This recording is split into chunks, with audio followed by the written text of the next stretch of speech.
大家平安，欢迎收听迦南之声，我是有波牧师。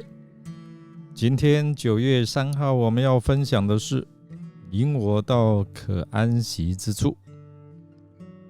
我们要读撒母耳记上27章1到12节。先来读 RPG 的金句。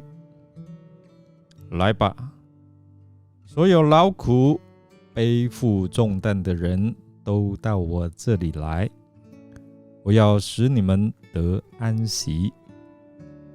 马太福音11章28节。没有一个人不觉得他自己是辛劳的，不管是100万的财主，政界里地位高的人，学问出名的人，或者是贫民苦力，都觉得自己背的重担很重，一生劳苦的活着。这个世界是一个使人疲倦的世界。多少人是有钱的，但是他说我疲倦了。多少人有世界所给他的名声和爱情，但是他们也觉得我疲倦了。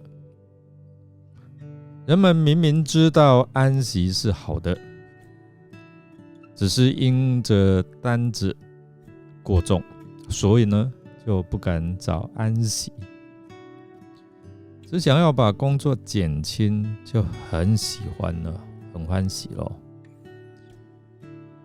他们真像旧约时代在埃及为奴的以色列人，他们只盼望法老能够减轻他们的工作，并不盼望安息。但是我们知道，我们的上帝，我们的主耶稣，他要使我们得安息，他呼召人来得安息，不是呼召人来做工。弟兄姐妹，真实的安息不是工作的减少，也不是责任的减轻，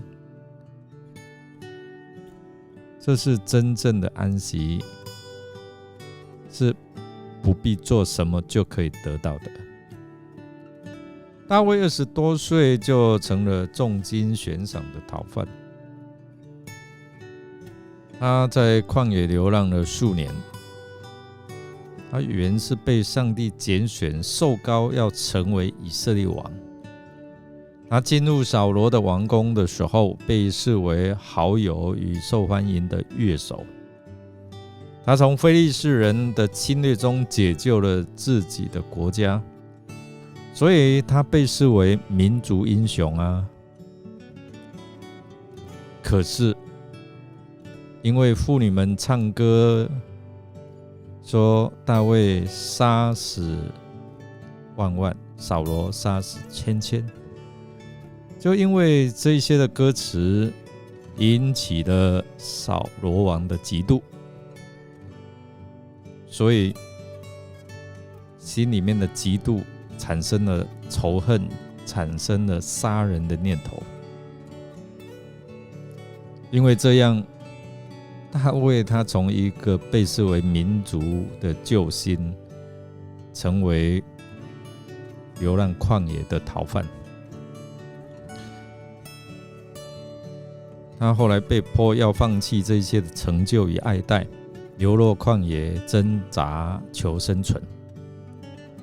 历史上没有精确的时期考证，但大卫大约在旷野流浪了10年左右的光景。大卫虽然年轻，却是在旷野生存的老手。从少年时代在旷野牧羊，他被迫走入旷野，到所有的旷野尝试生活。雅弗旷野、马云旷野、隐基底旷野、巴兰旷野，这些旷野之间没有清楚的分界。他们可以说彼此连结。位于南方一大块只有峡谷与秃鹰的荒地，称为尼格，就是南地的意思。从远处看，旷野都是一样的干旱荒芜，渺无人烟，非常的艰苦。可是真正深入体会这些旷野，却有他们独特的地方。没有两个困难是相同的，没有惨痛的经历是和别人一样的没有试探或试炼是另一个的复制品。大卫他把旷野的地形特质内外都摸透了，他成为我们认识旷野的向导。但是呢，他厌倦了到处逃亡的日子，他心里可想有一个安息的所在，所以他不惜逃到敌人非利士人那边来寻求庇护，只为了躲避扫罗一再的追杀。上次大卫去投奔亚基王，下场是装疯卖傻离开。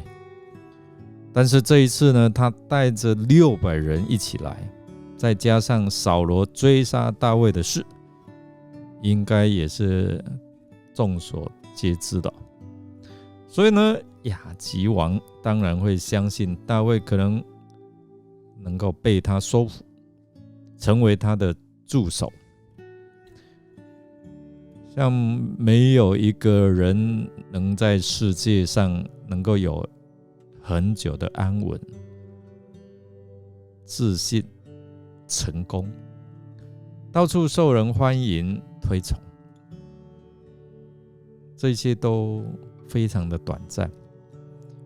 意外或愤怒会突然临到，我们就得逃命求生。此时我们可能也会像大卫一样逃入旷野。圣经形容那些来投靠大卫的人是什么？受逼迫的、负债的、心里不满的，好多心里受伤的。这就是大卫的会众在社会上的背景。他们生活的特色是负债、窘迫，这些人无法在当时社会上立足，是失败失落的一群，是被社会所淘汰。大卫不仅要为自己来寻找，也要为这一些失措失落的一群跟随者来寻找一处可以安息的处所。最后在大卫的请求，亚基王把西格拉城赐给了大卫，从此呢，西格拉城属于犹大的王。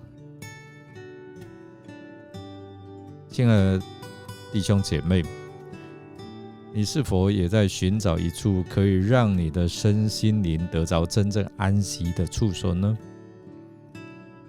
主耶稣说：“来吧，所有劳苦背负重担的人，可以都到我这里来，我要使你们得安息。”主耶稣是要我们这个人带着所有的重担来到他的面前，交托给他，依靠他，就好像那一袋马铃薯放下来，他必使我们能够得安息。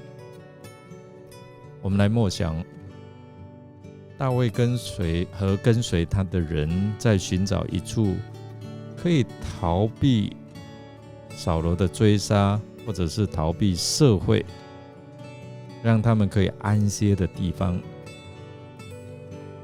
你找到了可以让你卸下重担、享受安息的地方了吗？来，耶稣在呼召你哦。让我们一起来祷告。亲爱的主耶稣，感谢你来到世上是要赐给我们丰盛的生命。并且知道我们在世上要面对好多好多的劳苦重担，但是你向我们来宣告，你呼召我们，我们可以来亲近你，到你那里去。你也应许我们可以得着，可以享受在你所赐里面的安息。谢谢主耶稣，你的安息可以让我们放下我们的重担。感谢主的恩典，求主圣灵感动我们的心，能够渴慕来亲近你。我们这样祷告感谢，是奉靠主耶稣基督的圣名求，阿们。感谢您的收听，如果您喜欢我们的节目，欢迎订阅并给我们鼓励与代祷哦。我是尤伯牧师，祝福您一天都充满平安、健康、喜乐。我们下次再见哦。